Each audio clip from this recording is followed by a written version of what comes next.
Bismillahirrahmanirrahim. Assalamualaikum warahmatullahi wabarakatuh. Alhamdulillahilladzi ja'ala syahra ramadhana sayyida syuhur wa faradallahu alaina bisiyamih وسن رسوله الكريم بقيامه الصلاة والسلام على أشرف المرسلين سيدنا محمد وعلى آله وصحبه أجمعين.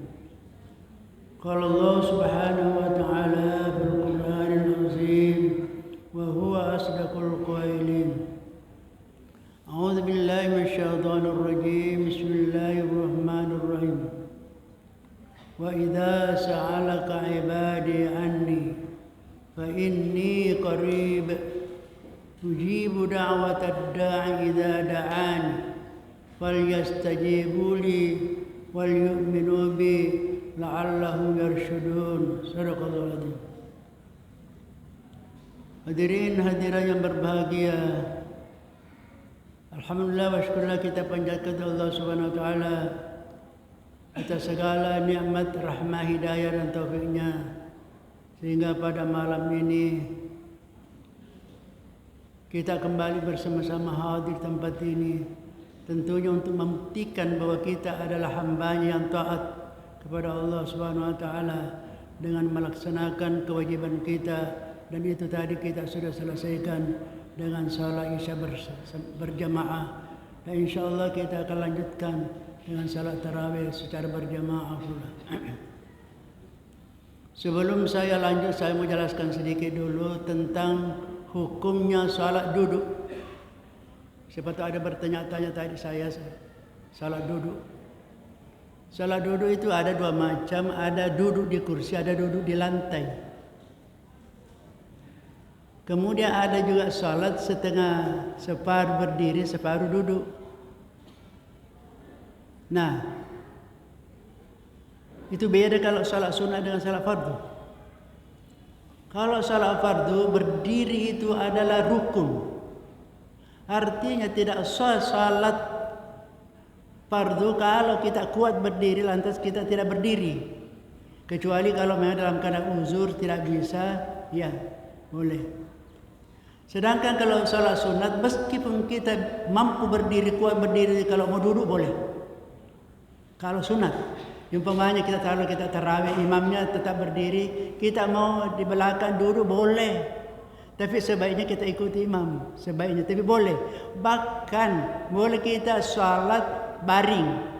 Kalau capek umpamanya dia baring, boleh. Kalau salat sunat atau dalam keadaan sakit. Hanya bedanya kalau kita salat duduk padahal mampu berdiri, pahalanya setengah daripada berdiri. Nah, kalau kita salat sunnah kita baring-baring, maka pahalanya separuh dari duduk. Umpamanya kalau kita berdiri 100 pahala, maka kalau kita duduk 50. Kalau kita baring hanya 25. Yang jelas bahwa kalau sunat boleh kita mau duduk, mau baring boleh. Karena bukan rukun berdiri, tapi kalau salat fardu harus. Nah, bagaimana kalau umpamanya imamnya sakit-sakit tidak bisa ada yang lain imamnya memimpin salat dalam keadaan duduk, maka kita mau boleh pilih mau duduk bersama atau mau kita tetap berdiri boleh. Demikian pula kalau sementara salat umpamanya salat Isya baru 2 rakaat, imamnya tidak bisa berdiri, maka kita yang makmumnya boleh pilih juga, mau sama imam atau mau berdiri, boleh kita pilih. Nah, bagaimana kalau umpamanya sementara imamnya memimpin salat terus pingsan, jatuh dia, tidak perlu dibubarkan salat. Mungkin ada yang satu maju ke depan mengganti imam, melanjutkan salat. Mungkin ada 2 saja menangani umpamanya imamnya itu, maka yang lain tidak perlu bubar, lanjutkan saja. Itu. Kemudian kita lanjut. Tadi ayat yang saya bacakan terdapat dalam surah Al-Baqarah 136. Kalau kita lihat ayat-ayat berkaitan dengan puasa, ada 5 ayat. Mulai dari ayat 183, kutiba alaikumussyam, sampai ayat 187. Ada 5 ayat. Yang pertama 183 tentang kewajiban puasa. Yang kedua tentang bagaimana kalau orang sakit. Itu ada dijelaskan di sana, orang tua bagaimana. Yang ketiga menjelaskan tentang bahwa bulan Ramadan adalah bulan turunnya Al-Quran. Kemudian pada ayat 86 yang tadi saya bacakan, seperti tidak ada hubungannya dengan puasa. Kemudian ayat 87 berbicara tentang bahwa puasa itu hanya menahan makan, minum, bergaul dengan istri hanya kalau siang dilarang, kalau malam boleh. Ayat yang saya bacakan tadi itu sepertinya tidak ada hubungannya dengan puasa, tapi berada di tengah-tengah ayat puasa. Apa ayat itu? Berbunyi tadi kita bacakan, wa idza sa'alaka ibadi anni, kalau kamu Muhammad ditanya oleh hambaku yang ditanyakan tentang aku, fa inni qarib, maka Allah langsung menjawabnya bahwa saya ini qarib, dekat. Ujibu da'watad da'i idza da'ani, aku memperkenankan doanya yang berdoa kalau dia berdoa. Fal yastajibu, hendaklah perkenankan aku dan beriman kepada aku agar mereka mendapatkan petunjuk. Kita lihat di sini. Tidak ada berbicara tentang puasa, padahal di tengah-tengah ayat puasa. Nah, setelah para ulama menelitinya, mengamati dengan baik, ternyata bahwa ayat ini menjelaskan tentang ada satu ibadah yang sangat afdal dilakukan di bulan puasa, di waktu kita berpuasa, berdoa. Ada seorang datang kepada Nabi bertanya, ya Rasulullah, aqaribun rabbuna panunajihi am ba'idun panunadihi. Ya Rasulullah, apakah Tuhan kita itu dekat? Kalau dekat maka cukup dengan suara kecil saja. Aku bermunajat, panunaji, dan pakai suara kecil. Atau apakah Tuhan kita itu jauh? Kalau jauh maka kami pergunakan suara keras. Panunadi, kami panggil dengan suara keras. Turunlah ayat ini. Itu penyebab turunnya ayat itu. Adanya orang bertanya. Maka Allah mengatakan, inni qarib. Kalau aku ditanya tentang aku tanyakan, maka saya langsung, kata Allah yang menjawabnya. Fa inni qarib, saya dekat. Kalau kita melihat dalam ayat-ayat lain dalam Al-Quran tentang pertanyaan-pertanyaan, maka Allah memberikan tuntunan kepada Nabi untuk menjawabnya. Pemanya, yasalunaka anil khamri wal maisir, qul, kamu ditanya Muhammad tentang apa hukumnya minum khamar dengan judi. Kul, katakanlah begini-begini. Semua ayat pertanyaan-pertanyaan dalam Al-Quran, yasaluka anil yatama, yasaluka ahilla, kul, semuanya ada kul. Artinya jawablah begini Muhammad. Tapi ini tidak ada kul. Kenapa tidak ada kul? Karena Allah sendirian, karena tentang Allah yang ditanyakan. Maka Allah, kalau saya tentang aku ditanyakan, maka saya sendiri akan menjawabnya. Maka Allah mengatakan, fa inni qarib. Kalau kamu Muhammad ditanya, saya langsung jawab. Fa inni qarib, saya dekat. Artinya kaitannya dengan bulan puasa, ketika kita berpuasa dalam bulan Ramadan, sepertinya kita dekat dengan Tuhan. Bagi mau yang merasakan kedekatan, karena Allah dekat. Kenapa? Ujibu da'watad da', aku akan memperkenankan doanya. Adai, orang yang berdoa, idza da'ani, kalau dia berdoa kepada aku. Ini perlu saya jelaskan. Allah akan menerima doanya orang berdoa kalau dia berdoa. Nah, berarti ada orang berdoa tidak dianggap oleh Allah berdoa. Aku memperkenalkan doanya orang berdoa kalau dia berdoa kepada aku. Artinya ada orang berdoa tapi tidak dianggap berdoa, mungkin karena main, atau tidak tembus, tidak fokus, lain diucapkan, lain nak ingat. Itu jadi harus kita berdoa apa? Jadi sebaiknya kita lebih bagus kalau kita mengerti apa yang kita ucapkan itu doa kita.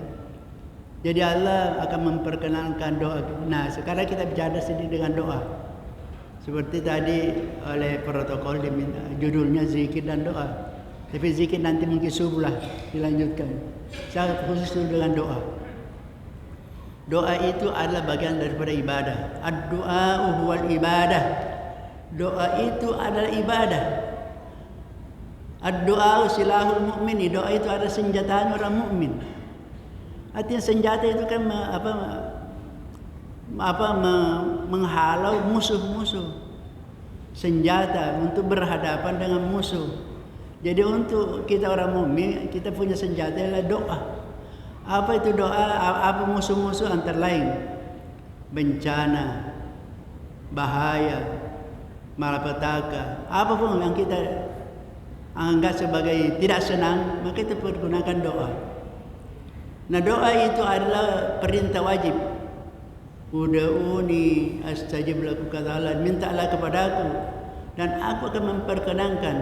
Innal ladzina yastaghfiruna ibadati sayadkhuluna jahannam dakhir. Orang yang enggan berdoa akan masuk neraka dalam keadaan hina dina. Jadi jangan kita tidak berdoa. Kenapa? Karena kalau kita berdoa dianggap kita oleh Allah menandingi. Berarti menganggap dirinya kaya, tidak butuh kepada Allah. Padahal bagaimanapun kayanya seorang tetap dikatakan fakir. Karena Allah mengatakan antumul fuqara, Allahul ghani. Kamu semua adalah fakir. Hanya Allah lah yang al-ghani. Allah yang maha kaya. Jadi doa itu wajib. Dan kalau kita berdoa dikatakan oleh Nabi anta muqinun bil ijabah. Kamu yakin bahwa doamu akan diterima. Jadi jangan ragu-ragu, jangan mamai. Makanya tadi katakan idza da'ani, kalau dia berdoa kepada aku, kata Allah. Jadi berdoa itu kita harus yakin bahwa doa kita diterima. Tetapi kapan diterimanya bukan urusan kita. Kapan diterimanya bukan urusan kita. Urusan kita berdoa untuk diterimanya urusannya Allah. Kapan terserah Allah. Sehingga Nabi Musa pernah mendoakan kehancuran Fir'aun nanti 40 tahun baru diterima. Jadi bisa saja kita mungkin masih muda, ada doa kita yang sangat-sangat kita inginkan nanti umur 40 tahun atau nanti sudah tua baru diterima. Bisa. Yang penting kalau kita berdoa dengan khusyuk, dengan ikhlas, Allah akan menerimanya. Karena ada 3 macam Allah penerimaan doa. Ada dengan segera, ada dengan ditakhirkan, ada dengan mengampuni dosa yang pernah kita lakukan. Pertama, Allah menerima doanya seseorang dengan segera.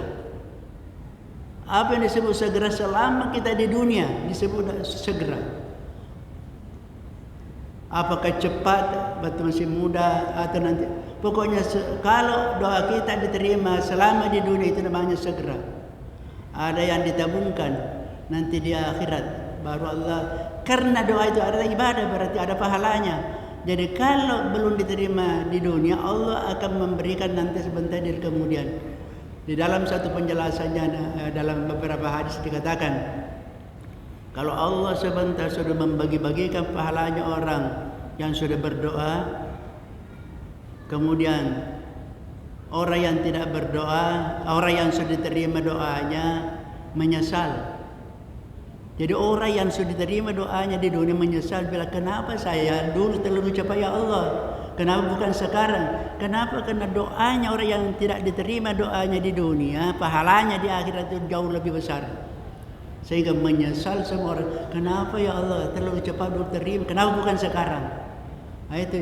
Jadi jangan kita salah paham kalau doa kita belum diterima. Siapa tahu nanti di akhirat Allah menyimpangkannya, menabungkannya doa kita. Yang ketiga cara Allah menerima doa, Allah mengampuni dosa-dosa yang pernah kita lakukan. Itu mungkin kita tidak tahu. Dulu mungkin kita waktu masih muda, masih nakal-nakal, ada dosa kita. Tapi kita nanti itu doa kita tidak diterima oleh Allah, tapi itu diampuni. Diampuni dosa kita yang sudah lalu itu. Yang mungkin kita tidak ingat lagi atau tidak kita tidak tahu. kita tidak tahu apakah sudah diterima atau tidak, atau sudah diampuni dosa atau tidak. Itu urusannya Allah Subhanahu wa taala. Kemudian doa itu dalam satu hadis dikatakan innallaha muwakkalun ala qada'i bani Adam, bahwa Jibril itu diberikan perwakilan kepadanya untuk melaksanakan kebutuhan menerima doanya cucu Adam. Pernah saya ditelepon oleh salah seorang mahasiswa saya, "Bila Ustaz, itu Jibril sudah pensiun." Saya bilang, "Kenapa dia pensiun?" Katanya kayak Jibril tugasnya bawa wahyu. Nah sekarang tidak ada lagi Nabi. Jadi apa kerjaan sekarang Jibril? Nah kirim ke Jibril pegawai negeri, bukan PNS. Jadi bagaimana caranya menjawab saya begini? Saya berikan contoh saya bilang ini saya dosen di IAIN, di Fakultas Adab. Tapi selain itu saya juga mengajar di UNISMU, di UMI, di Universitas Islam Makassar, bahkan di daerah-daerah saya. Itu honor saya. Jadi saya mengatakan itu malaikat Jibril banyak honornya. Antara lain hadis ini. Innallaha wakkala Jibril. Allah mewakilkan kepada Jibril untuk menerima, melaksanakan kebutuhan hajatnya anak cucu Adam. Idza qadal abdul mu'minu qala Allahu ihbis. Kalau orang mukmin berdoa, maka Allah mengatakan kepada Jibril, ihbis, tahan dulu. Jangan cepat dilayani, karena aku senang mendengar suaranya hambaku yang mukmin. Kalau kamu terima, berikan sekarang, berhenti itu. Sebaliknya, idza qadal abdul kafir qala Allahu ihdi hajat. Kalau orang kafir berdoa, Allah mengatakan kepada Jibril, laksanakan cepat, laksanakan cepat kebutuhan, berikan kebutuhannya. Karena la uhibbu sautahu, karena aku tidak suka mendengar suaranya. Jadi jangan kita salah paham. Kenapa orang-orang yang non muslim itu malah lebih banyak rezekinya? Jangan salah paham. Saya biasa berikan contoh. Nah, sekarang biasa kita kalau naik mobil, kita di lampu merah ada peminta-minta. Nah sekarang lebih hebat lagi minta-mintanya. Kalau dulunya minta-minta satu menyanyi biasa, sekarang baca ayat, baca Quran. Nah kalau kita merasa tersiksa, kalau nyanyiannya tidak baik, berikan cepat, mengganggu saja ini. Begitu diberikan uang langsung pergi kan? Tapi kalau kita masih senang bagus-bagus lah, jangan dulu karena bagus nyanyiannya. Ada ayatnya, surahnya belum selesai. Nanti selesai baru kasih. Begitu juga orang mukmin yang berdoa, Allah senang mendengar suaranya sehingga tidak cepat. Nah itu cara penerimaan doa kita. Nah di dalam bulan Ramadan ini sangat-sangat afdal berdoa karena tiga doa tidak ditolak.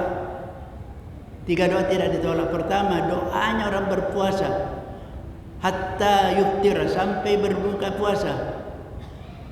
Berbuka di sini ada dua macam pengertiannya. Berbuka pada setiap sore dan berbuka pada waktu Lebaran. Itu jadi dua. Kita siapa tahu ada memahami berarti kalau siang tidak kalau malam tidak terima doa. Enggak.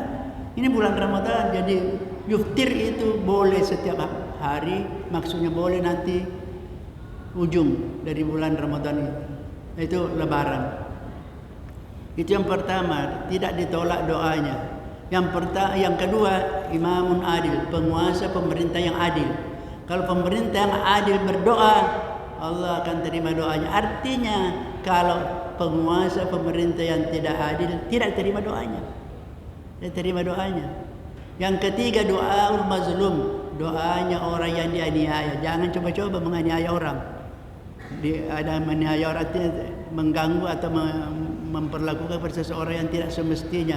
Kalau dia berdoa, bisa langsung diterima doanya orang yang teraniaya. Jadi itu bulan Ramadan ini tempatnya waktu kita sangat-sangat afdal untuk berdoa. Karena Allah mengatakan inni qarib, saya dekat. Dekatnya Allah dan kita tidak bisa diukur dengan ukuran yang kita pakai. Ukuran yang kita pakai ada kilometer, ada meter, ada sentimeter, tidak. Allah dekat kepada kita. Tapi jangan mengatakan bahwa Allah ada, karena ada ayat mengatakan aku lebih dekat daripada urat leher. Jangan mengatakan bahwa Allah ada di sini. Tidak. Artinya pengetahuannya Allah Subhanahu wa taala. Dekat kita dengan Allah, maka utamanya dalam bulan Ramadan ini. Kita tinggal beberapa hari lagi.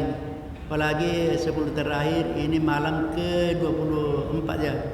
Besok malam ke-25 menuyang puasa bulan hari Kamis. Yang puasa hari Rabu pasti ini malam ke-25 kan. Jadi kalau begitu isi semua. Makanya itu Lailatul Qadar disembunyikan. Kenapa disembunyikan? Karena kalau tidak disembunyikan, umpamanya Nabi mengatakan bahwa malam ini malam ganjil ini, pasti orang tunggu saja itu. Nah juga bisa saja turun di Mekah waktu malam, kita sudah siang di sini. Jadi kalau begitu isi semua. Dan itu tidak perlu kita mengatakan bahwa Lailatul Qadar harus turun kepada kita sendiri. Tidak. Karena kalau menunggu turun kepada diri kita sendiri, kapan lagi kita dapat? Banyaknya manusia. Jadi kapan di mana saja turun pada malam ini, turun di Mekah umpamanya, semuanya orang beribadah pada waktu dapat semua pahala 1000 bulan. Di mana saja. Jadi bukan tidak mesti bahwa nanti di Makassar turun, tidak. Di mana saja turun, kapan saja dan di mana saja orang, siapa saja beribadah pada waktu itu berdoa, itu akan diterima doanya. Nah, ini jadi hari-hari terakhir ini mari kita pergunakan kesempatan. Dan mudah-mudahan kita antara lain kita tentunya berdoa. Mudah-mudahan kita masih sempat bertemu Ramadan berikutnya. Saya kira demikian saya sampaikan. Wallahul muwaffiq ila aqwamit thoriq. Wassalamualaikum warahmatullahi wabarakatuh.